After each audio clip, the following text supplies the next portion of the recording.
let's get to this impact. Oh, you know what? Hold on. Before I do that, I did promise the audience that I would do that I would read Dobby the Brain Heenan's latest statistics for upcoming ticket sales. All right. So Dobby posted this last night. So let's go ahead and read it. So upcoming events. So Victory Road, 660 tickets sold so far out of 899. Again, that does not account for general admission. General admission is actually the larger amount. So, but right now, as far as floor seats, are 73% sold. Next night, not doing good. They're less than 40% sold. I get the feeling that a lot of people that are at Victory Road are going to get free tickets to the TV tapings, and that's typically what happens. But they're starting to hit the ground coming up this week. They're sending Laredo Kid, which is hilarious. It's like, hey, you're a luchador. We're never going to let you win, but go to San Antonio and tell them to come and watch the show. They're also sending Moose and Nick Nemeth. I think they're missing an opportunity with Steve Macklin. San Antonio specifically is a huge military city. I think there's 3 Air Force bases in that city. There's also an Army base, and I think there might be 2 Army bases just in San Antonio, greater San Antonio area alone. So you're talking about probably 25, 30, maybe upwards of 40,000 military personnel, not to mention the retirees that like to go there because of all of the military benefits you give by living in that area and the way they treat the military. I think they're missing a big opportunity by not sending Steve Macklin because I can tell you that us enlisted folks, right, and we make up the largest percentage of the forces, us enlisted folks really like to see other enlisted people on television doing well, especially athletes and entertainers. And we support those guys. And as you guys have known, I've been a big supporter of Steve Macklin because I'm real proud of him, right? And to see him thriving and doing good on television means a lot. That's why we like any actor that was like an enlisted guy that like goes and gets a role. We typically follow them, and then when they come to bases for meet and greets and stuff, they like it's huge. Anytime a military guy that gets a little bit famous, especially an enlisted guy, when they get popular, and then they come back to a military base and they do autograph signings, it's like lines wrapped around the doors. So I think they're missing the boat on that. Also, Spartanburg, let's see. Spartanburg not looking so good. 40% sold for the first TV taping, so 163 out of 411, again, not counting general admission. But the next night, the Saturday night, the 28th, 53% sold, so doing a little bit better there. But again, general admission. Bound for Glory, already looking pretty good, actually. So 597 sold, not counting general admission. So 597 out of 748. So 79.8% sold of the floor seats. And then there's 1,556 general admission seats. We just can't tell which ones are sold. So that means we're probably already inching in at 1,000 tickets sold for Bound for Glory, and we're like 6 weeks out. That's pretty good. So Bound for Glory looks like it's going to be pretty solid. The next night, not so good. Again, I think they're going to be giving away a lot of tickets. Like but Dobby goes on to say here, all front row 2-day combo packages are sold out, and only 15-second row day 2 combo packages remain available to purchase. So ticket sales looking pretty good, guys. For Bound for Glory, I think Bound for Glory is going to be a big success. Then the November 8th TV taping in Fayetteville, North Carolina, they're at not looking so hot, but I think those tickets just recently went on sale. So, but they're at less than 30% sold. So 180 tickets sold for the first night out of 647, and then for the second night, 194. So they're noticing that they're doing much better on Saturday nights than they are on Friday nights, clearly. So, and then Turning Point in November, so there's no seating chart made available. So in the entire event's general admission, so we're not going to get any stats on that. So December 13th, Final Resolution, Center Stage in Atlanta, Georgia. They have sold 100 tickets so far, but the tickets just went on sale earlier this week. And again, they do have a general admission portion of that. So, and then they, for the second night, they have actually sold 97 tickets. So already starting off pretty decent there. So, all right. So that was the ticket sales for the ticket sales update. I haven't done that in a couple weeks. So, all right. Let's go to the Impact show. I got to be honest. I was not a big fan of this episode. I thought they took some steps back. I thought the crowd was not good. In fact, I would be okay if they never went back to this little bar. This is an Impact Wrestling. This is Impact Wrestling era stuff here. Swig of coffee for Impact Wrestling. I'm just not a fan of this spot. I don't think it looks good on TV, to be honest with you. And to come off of those Tampa tapings, which were real hot and probably the best set of tapings they've done all year, to go back to this, I'm like, ugh, guys, you got to really think this stuff through. But yeah, it was tough, man. It was tough. But the system kicked off this week's show, so they kicked it off WWE Raw style with the heels in the ring. And I just did not like this promo. And I'm a fan of the system. I am. I just didn't think that this promo was very good. It felt very forced and slapped together. And I know what they're trying to do. They're trying to set up stuff for Victory Road. I'm disappointed in the build of Victory Road because I was excited for Victory Road based on the fact that they're in a larger venue. So I was thinking that like Emergence would be the slapdash show, kind of a show that nobody cares about.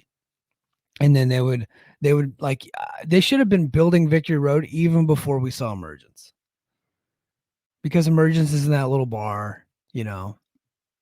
It was kind of a nothing show. That doesn't mean I didn't enjoy it. I did enjoy it, but it wasn't like important, right?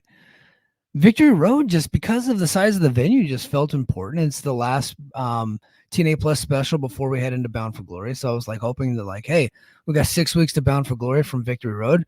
Maybe there will be some Bound for Glory implications, you know, they can kind of use it like that. And it's just a show of rematch clause stipulations. And that was the theme of the night. Former champions exercising their rematch clauses. How boring is that? That is so boring. There's nothing interesting about rematch clauses unless like the champion and the challenger had some 5-star classic that everybody's been talking about. But have you heard anybody talk about that Moose and Nemeth match from Rebellion? No. You just haven't. Does Moose deserve a title shot? He does. He lost, and he lost the match, and Nick Nemeth was not the one that pinned him. It was Joe Hendry.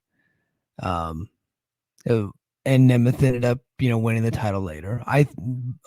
But does he deserve it? Well, like they typically do rematch stuff, but I would have been okay if they didn't go back to this match. I would have been fine. I think the matchmaking is boring. It's very bland, and I'm disappointed that they're doing this bland, just like easy slap together type of stuff for Victory Road. It's like, hey, let's just do 3 matches with rematch clauses. Actually, yeah, I think it's 3. Yeah. So, and that was telling, like in this first segment here, Moose declares that he's got a rematch clause. So actually first it was the Brian Myers and Eddie Edwards. Brian Myers says he's your former tag team champions. He and Eddie are contractually obligated for a rematch. Much like Moose, they will be cashing in that clause at TNA Victory Road 2024. And they announced they'll be challenging ABC for the tag team titles. JDC gets his turn and he says, "Shut up, town." I thought that was kind of funny. But then he hands the mic over to Moose, and Moose said, like a British lad once said at Victory Road, "I got some bad news for you." He says, "You're looking at the 4-time TNA World Champion." And then they talk about the match for the main event. He says everyone wants to know the JDC's relationship with the system. He says tonight JDC has a big night because if they win their match against Joe Hendry and Mike Santana, JDC officially becomes a member of the system. If they lose, JDC is out, and everybody in this building knows what the system does to outsiders. And then Alicia, who has a concussion, and is wearing a neck brace. I felt bad for her. Gets another turn on the mic. She says everybody's asking for their rematches. She's wicked smart, and she knows her right as a champion. She doesn't have to defend her title more than once every 30 days. She's also under concussion protocol. Therefore, she can find a suitable replacement if her doctor does not clear her to wrestle. I think the replacement should be Ash. I think that's probably where they go with it. In fact, I think it would be okay to just have like Ash and Melissa and Ash and Masha, and then like Alicia be like their manager. That'd be fun. Then Spitfire comes out to no ovation. And then they tell Alicia it was unfortunate what happened to her at Emergence, but tells Militia to get ready to beat them once so they can take their stupid faces and go back to whatever dive bar they crawled out of. They reveal that they spoke with Santino, got another Knockouts tag title shot at Victory Road. It's do or die, though, because if Spitfire loses, they must break up as a team. So there you go. I didn't like the opening segment. I didn't. So it's yeah, just wasn't starting off good. And then we go. Jim Miller introduces Eric Young. She says, asked him how he's feeling after battling Steve Macklin at Emergence. He says he got one over on him, but he's a guy he respects. He says he has his back no matter what. Weird. He asks about this match tonight with Jake something. Young says they have history and he's a bad dude. He's going to represent this company in a win tonight. Very, very boring character from Eric Young, who is such a talented guy, can do more interesting things, but he's just playing this boring dude. Like nobody cares about this character. It's like it's Eric Young. We all love Eric. He's, a TNA Hall of Famer, clearly one of the great, most versatile performers in TNA history, and they got him doing this boring shit. I just feel bad for him.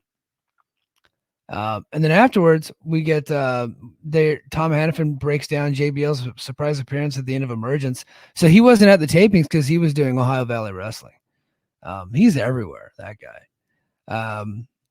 He talking about JBL whispered something in Nemeth's ear, and Nemeth retained the world championship in the Iron Man match against Alexander. Hannafin says JBL left the building as soon as the show ended, and Nemeth has yet to reveal what JBL said. And then we go to Kushida versus Laredo Kid, and they love Laredo Kid so much. During the match, Josh Alexander came out and beat the shit out of him. Fucking man, Laredo Kid. I feel bad for that guy. He's so talented. He needs to go. He needs to get signed by Ring of Honor.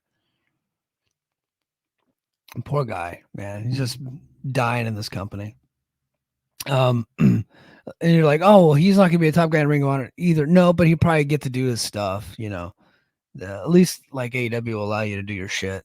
Like he's like, I thought Kushida and Laredo Kid would probably have a good match, but nobody would care about it because both these guys are not being booked like stars. So, in fact, once the match starts, it's like you could probably start hearing people change the channel or hitting the fast forward button. But immediately, Alexander comes in, beats the shit out of both guys, and then Kushida grabs the mic and actually challenges Josh Alexander to a match. And then Walking Weapons leaving up the ramp, and then Kushida chases him and hits him with a drop kick. So they actually get the match started, and they have a pretty good match. Of course, these guys are great. Kushida's awesome. And Kushida gets Alexander in his own ankle lock submission. He hits a German suplex and stomps on the fingers of Alexander. He lands a big follow-up kick for a 2 count. Kushida looks to slap on a straight armbar, but Alexander defends. On the floor, Kushida looks to secure his hoverboard lock, but Alexander avoids it and takes over on offense. Back in the ring, Alexander uses his entrance shirt as a weapon. The referee gets rid of it, Walking Weapon, and then proceeds to chop the hell out of Kushida. Moments later, he hits the C4 spike for the win. So there you go. And it looked devastating. And then the cameras follow Kushida backstage as he's being held by a referee. And he's teasing a neck injury there. And Joe Hendry shows up and checks on him. Alexander walks through the curtain, and Hendry gets in his face about this, saying, is this what we do now, hurt people? Like, Joe, you realize this is pro wrestling, right? Yes. Yes, we hurt people in pro wrestling, Joe. But apparently getting kicked in the nuts at Slammiversary was not enough to get Joe Hendry pissed. He is now pissed because Josh Alexander hit his finishing move on Kushida. Like, that's all he did. It's just, he hit the same finishing move he hits on everybody. But he got in Alexander's face and said, I have not forgotten about what you did to me at Slammiversary. You did for a while. You're more focused on Moose for some reason. so bad. But they actually booked Victory Road will be Josh Alexander versus Joe Hendry. I wonder what they're doing here. And I think that if you try to figure it out, you'll go crazy.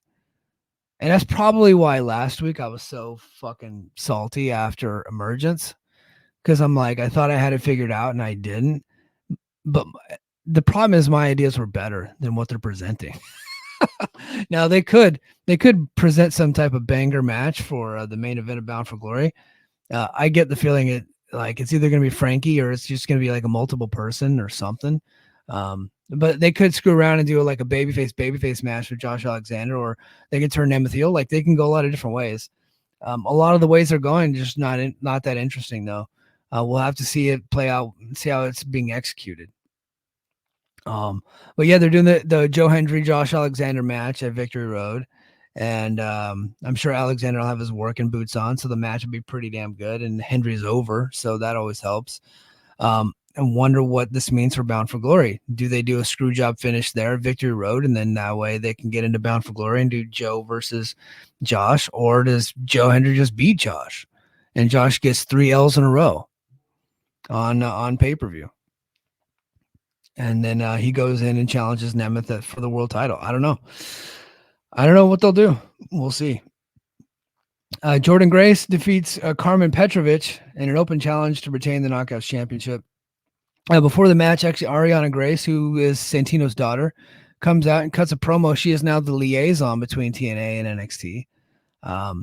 Her promo was excruciatingly terrible. It was so bad. I don't know if it's like purposely bad because she was being like, you can tell she's purposely being over the top and fake. It was terrible. And her voice was pretty brutal too. I get she's probably a heel and maybe like that's the point, but it was kind of like, it was like change the channel for me. I don't watch NXT. I've went on there to see what TNA stars are doing. Like I'll catch their matches, but that's it. So like, I had never heard her speak before. I was devastated at how awful she was. Let's see. Rosemary shut on the rafters watching on as the commentators promote her involvement in NXT. Yeah, so she was she took another L on NXT, so it looks like her and Wendy Chu got something going on. Grace hits a big spine buster for a close 2 count. After Petrovic kicks out, the show heads into a mid-match commercial break as the break in the action continues, and when the show returns, we see footage of Petrovic getting a close 2 count during the break. She blasts Grace with a wide variety of kicks as Rosemary is once again shown watching on from high above. Grace begins no-selling the kicks and starts hulking up. And then she takes over, hits her finisher. So, yeah, she hits the Grace driver for the win to retain. I'll be honest, I was not impressed with Petrovic here. I did not think this match was all that good. Jordan Grace has done a good job with a lot of these green talent from NXT. But this one just didn't work for me. It just didn't work. I think Petrovic has a long way to go before she becomes like a pretty good worker. That was just my read on it. I just was not that impressed with the match. Jordan Grace will be on NXT this coming up week. She's got an open challenge, so she's taking her gimmick there to NXT coming up on Tuesday. So she's probably going to be more of a fixture on NXT going forward. After the match was over, the lights went out. And when they came back on, Grace is laid out, and then there's a pillow next to her. So clearly signaling that Wendy Chu will be the next challenger. Now, where that happens, I don't know. Does that happen on NXT coming up this Tuesday? Or do they have that for Victory Road next week? If I were a betting man, Victory Road. But I don't know. I don't know what's going to happen. I think because they're teasing the match on TNA, I think it comes to TNA. But we'll see what happens on Tuesday because they have done some connecting of the 2 shows, but for the most part, the storylines have been separate. And so we'll see. We'll see. ABC cut a promo. This is okay. It was a bit weird. But they're cutting a promo, and then AJ Francis and Casey Navarro. Basically, they just made a challenge to ABC despite the fact that he very clearly got beat, and there's no discrepancy. In fact, I thought Chris Bay did a good job of explaining. He's like, guys, you don't understand tag team wrestling. Yes, you had Ace Austin beat, but you were not the legal man. So we pinned the right guy. You didn't. So maybe you need to go back and learn about tag team. I thought that was a good point. So Chris Bay is a very logical guy. I like that. I like that. And the next, so they're setting up so the ABC versus First Class next week, and Casey Navarro looks like he's in First Class. Like he's like I think AJ Francis announced that he's like a member now. So we'll see how that goes.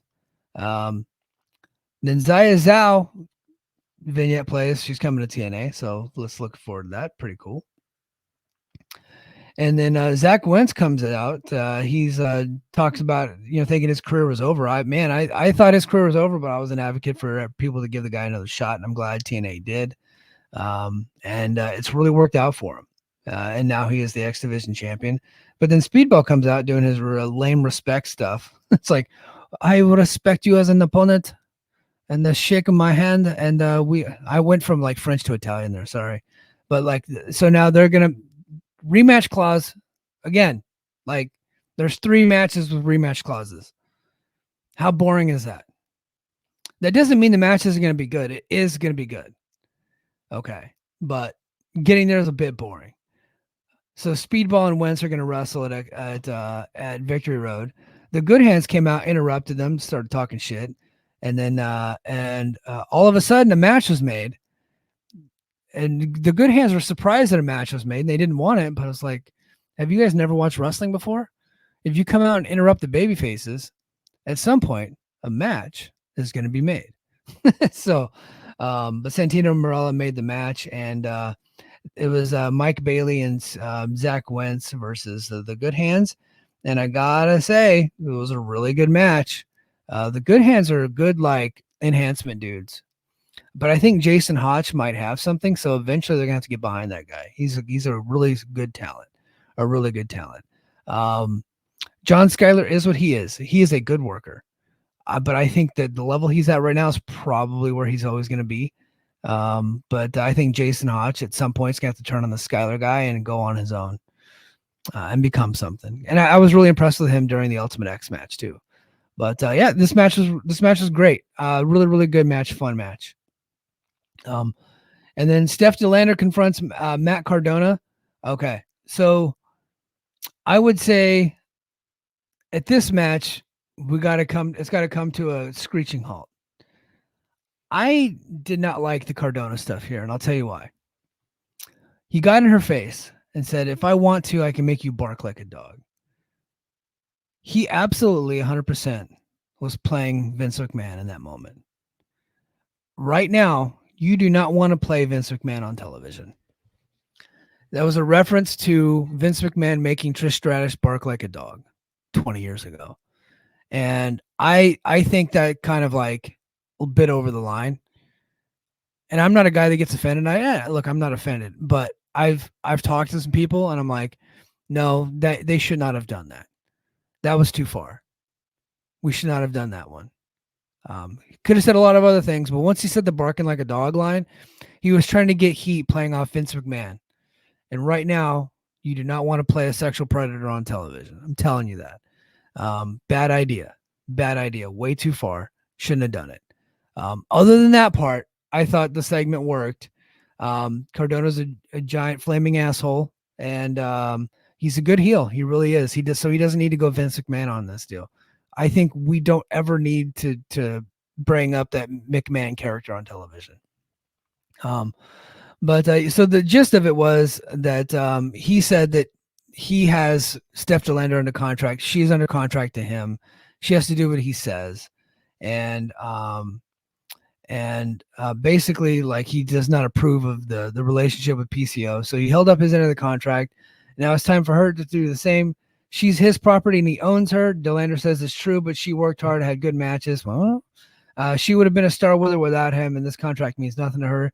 He gets in her face until she cries, and PCO comes out to run him off. Show heads into another commercial break. So they're going to keep this thing going until Cardona's healthy. Unfortunately, the digital media title and the international title are being held hostage by this feud. I think they're trying to get those belts over onto Cardona, but we just don't know when he's going to be healthy for it. So I don't know if they're going to do it at Victory Road or not.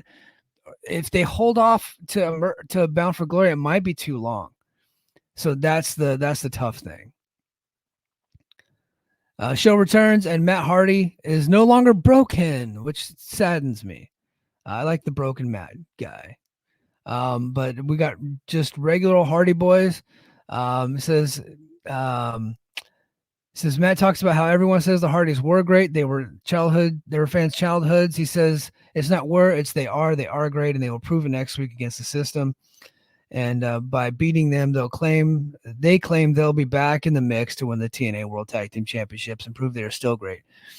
And the greatest of all time. I think that we're going to get the Hardy Boys in a tag team title match at Bound for Glory. The problem is who do you have them challenge? I think they do a multiple person deal, to be honest with you. But they have no heels ready to go because they've already done the system match a couple of, like, this is going to be like the second time they're doing the match, but the matches are good. I just don't think they have anybody else. Eric Young then defeated Jake something. Again, there was no heat for this, but he beat him in an okay match. Hit him with a pile driver. After the match, Young tries to show respect, but something turns on him and Donkey Kongs him into the mat. He continues to beat him down until Steve Macklin runs out to chase him off and make the save. So finally, we get the full-blown Jake something heel turn, and now we got Steve Macklin full-blown babyface.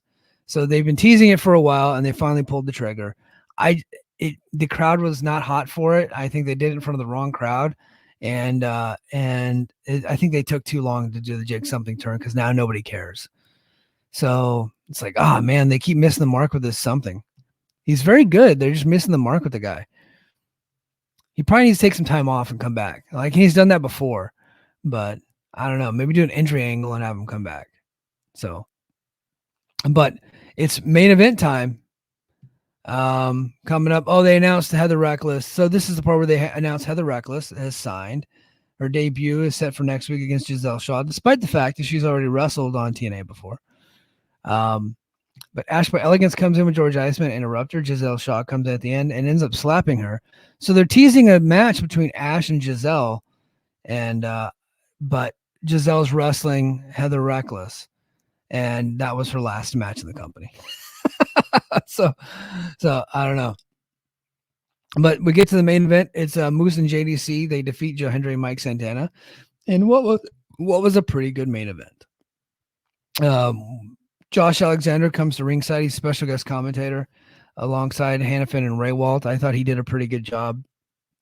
Hannafin at one point was like, I guess we can't call you Iron Man anymore, huh? And I was like, what a dick thing to say. Josh should have beat his ass for that. But again, it was a pretty good match. Alicia Edwards provided a distraction from ringside, which allowed Moose and JDC to take over to beat down Hendry. Moose works Hendry over on the floor a bit and then rolls him back into the ring, and where he continues to take it to him. Hendry fights back with a suplex and tags in Santana. Santana hits the rolling buck 50 on Moose and then launches Santana out to him on the floor. Alexander tells Hendry at ringside to focus on the match, not him, and as soon as he turns to do exactly that, Alexander hits him with a low blow from the commentary desk.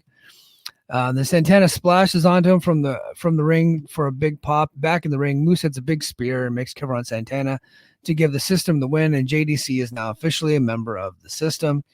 And then as the show closes, we cut to Nick Smith in the back. He's watching the show on his phone, and he says instead of taking the child's way out, it says it's been him killing him for months that he didn't get the pin on the man he thinks is the best to win the title.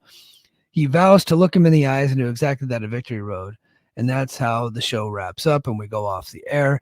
So it makes sense that Nick Nemeth would want to face Moose because Moose has a victory over Nemeth, beat him in the middle. And I believe he beat him clean in the middle too. And so the matchmaking makes sense. But because you have two other rematch clause matches on Victory Road, that's boring to me. That's just boring. So we'll see. But I like the fact that Moose got the pin over Santana. Moose has to be strong going into this title match. I think Moose and Santana is being built for Bound for Glory, and they'll have 6 weeks to do that after Victory Road, so they can get there. So we'll see. All right, let's get to the chat before we get off the air. Man, I'm well over an hour at this point. Let's see. Lucha Donchi says, "Sup, ho? What up, dude?" Let's see. Io, good hands is like how the North does. Skylar does the talking and Hotch does the wrestling. And PCO wise, I'm kind of like he's doing something in storylines, but I get you. Let's book the match already. Well, look, Cardona is hurt, so they can't book the match. I just don't like that the titles are being held hostage because we got Hammerstone, something, Steve Macklin, Eric Young, like 4 top tier guys, like in the mid card fighting over nothing, right? I think those guys could be fighting over the International Heavyweight Championship. And then they can have some undercard guys fighting over the Digital Media Championship. And then at some point, like once Cardona gets healed up, they could do some, but I don't think they need to be feuding over those titles. I don't. I think that those titles can go to the Hammerstone level guys. Let's see. Lucha, I hope they put the DMC on Cardona. Yeah, I'm fine with that. And then let's see. Like if the Hardys in First Class have a big match program, it brings out Big Money Matt. Big Money Matt didn't get over. It just really didn't. It didn't get over in TNA and it didn't get over in AEW. I never liked Big Money Matt. Let's see. They'll add First Class to a multi-team match. That's the TNA way. Hardys versus ABC versus First Class versus the System. Yeah, I could see that at Bound for Glory. Whatever happened to Sinner and Saint? They signed and they just disappeared. Has anybody checked on them? They haven't been around in a while. Same thing with Leon Slater. Leon Slater's gotten himself in a good shape, but he has not been around in a long time. But I think he's coming back to the States soon. But yeah, Sinner and Saint just disappeared all of a sudden. It's weird. Let's see. Hennepin plays with fire too much on his commentary. Yeah. I don't agree with BQ with his takes on Hannafin. I like Hannafin. Billy says, Moose didn't pin Nemeth clean a rebellion. His shoulder was up and they made a big deal of it. That is true. Okay, I remember that now. But it makes sense that Nemeth would want that match. And so, like I said, the matchmaking makes sense. It's just boring. So, like everything leading up to it is boring. And they're just slapping it together 2 weeks after Emergence, which is sad because Victory Road, I feel like, is the bigger show just because of the venue that they're working. So, but hey guys, that's going to do it for me this week. Stay tuned this coming up weekend. JD and I, we got it on the schedule. We are going to be doing an all-out recap. He's actually going to be at the show. So Sunday night, we're going to record. We're going to do an all-out recap. So look forward to that. That's going to be on the Patreon. We're going to do that for Patreon. I'll probably release clips, but it'll be a Patreon show for you guys. And I'm thinking about doing it live so you guys can be a part of it. So be on the lookout for that. I'll try to get the links up and everything, and that way everybody can join in on the fun and do the chat. So everybody check out All Out. I believe All Out's tonight. Yeah, Saturday night. All Out's tonight, Saturday night. And as I close the show here, the TV deal for AEW is done. It's 100% done. Just waiting for the announcement. By the time you hear this, it could be announced. Probably be, if they don't announce it at the pay-per-view, probably be like Monday. I would say Monday or Tuesday. I did hear that it was probably going to be announced yesterday. I was like, it doesn't make sense to make a big announcement like that on a Friday. So you want to wait till like Monday. But that TV deal is signed, sealed, and delivered. It's complete. It is done. It is done. It is done. Our long national nightmare is over. And so once that's done, I think we might try to go like do a Patreon story, and I might just bring BJ on the show and do that. So, yeah, I thought I'd just end the show with that. I know you guys are TNA fans, but some of you guys also follow AEW. So, good stuff. All right, guys, that is going to do it for me this week. And until next time, mahalo.